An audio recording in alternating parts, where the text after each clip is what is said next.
مالك عامل لنا فيديو على مليكوس مات، هاو كتوفى الراجل ننصحك فسخ يا مالك، قال لك مليكوس مات هبطوها على الانستا، اعمل فيديو على حكايه موت مليكوس.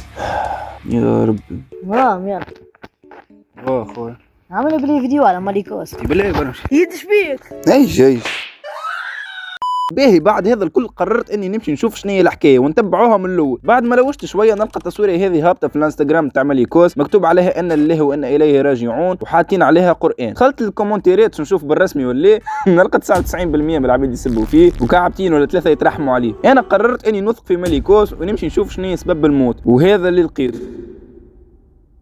اليوم معي 10 قارورات منشطات وقررت اني نشربهم الكل في البث المباشر امام الجميع. تخيلوا اذا نخسر التحدي مع اليوتيوبر جارو، وانتم عارفين اكثر من 3 قارورات منشطات ريد بول شو تسوي يعني، فما امكانيه كبيره تشرب زوز ورا بعض تجيك سكتة قلبية بالوقت. ليتس جو، خلونا نشوف شو راح يصير. هاي ليتس جو. مشى جاب 10 كعبات ريد بول حتى مقدمه في فيديو، قال لهم هاني باش نشربهم في اللايف، وقال لهم ماكم تعرفوا كي تشرب اكثر من كعبتين تنجم تجيك سكتة قلبية وتموت، وانا هاني باش نشربهم ال10. ليتس جو.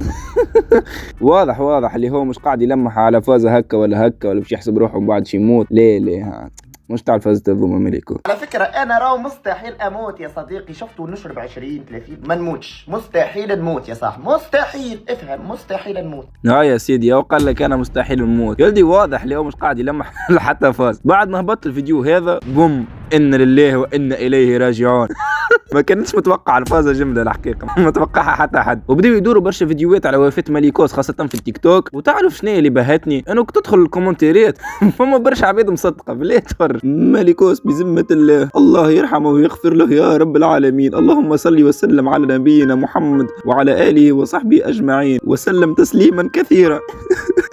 الله يرحمك يا ملك ويجعلك من أهل الجنة، الله يرحمك. سلام يا شنو هي باهي. بخلاف البهايم قصدي العباد هذوما، فما عباد هبطوا فيديوهات يثبتوا في موت مليكوس. اكيد معناها عباد صادقين وموثوقين، مش عباد في التيك توك مهمتها الوحيده في الحياه انها. اليوم جيت باش نحل موضوع مليكوس، على موضوع الوفاة متاع مليكوس. مليكوس حل بث مباشر في التيك توك وتحدى انه يشرب اكثر من 20 كعبة ريد بول. المطور مليكوس اغمى عليه في البث، هو خسر تحدي واغمى عليه وجاءت سكرة الموت، معناها ربي هزم تاعه. في الاخر قال سكرة الموت على اساس انه هو يفهم، واحنا توا لازم نصدقوه ونثقوا فيه. وبالله وينه هاللايف اللي فيه انسان قاعد يشرب في 10 كعبات ريد بول ويموت ومش موجود على الانترنت جنب؟ بالله لحظة ركزوا معايا، مش كأنه حتى شيخ قاعد يحكي واغنية في نفس الوقت. مليكوس على موضوع الوفاة متاع مليكوس شنو لا حول ولا قوة الا بالله.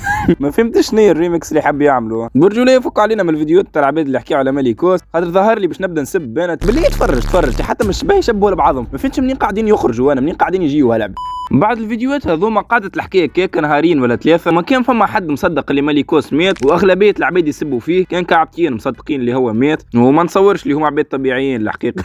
نتصور تعرضوا لحاجه في طفولتهم ولا صار لهم موضوع. لين فجاه مليكوس خرج من القبر وهبط فيديو بعنوان اخر فيديو لمليكوس اتمنى الدعاء له بالرحمه. معكم المرحوم الرسمي لشركة السماء.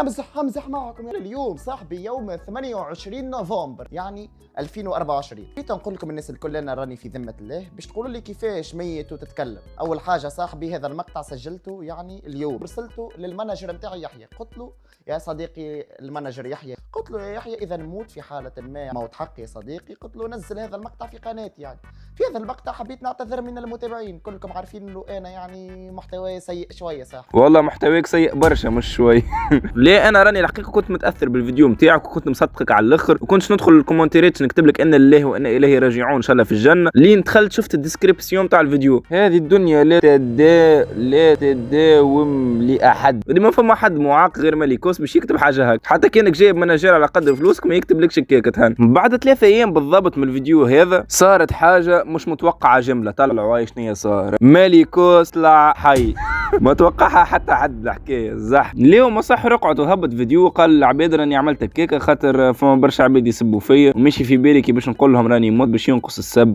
والله يصح علي والله جاي ما يحشمش. وكا هو تو باش نعطي رايي في الموضوع. بما انه الناس كل تهتم برايي، الحقيقه انا راني ما نلوموش مليكوس على حتى شيء قاعد يعمل فيه، خاطر نتصور انا اي انسان معناها باش يهبط فيديو يكذب اي كذبه من بعد يلقى ستريمرات ويوتيوبرز واذاعات وتلفز وكلها تحكي عليه وفما فلوس قاعده تدخل له، مش باش يقول ليه بالطبيعه. ما نلوموش نلوموش انا، بالعكس نلوم العباد اللي وصلوه لبلاصه معينه من بعد قال لك شبيه خلطت الغاية. وكهو كانك عليا انا ربي معاهم الكل، امي من بكري تعيط خلينا نمشي نتعشى انايا.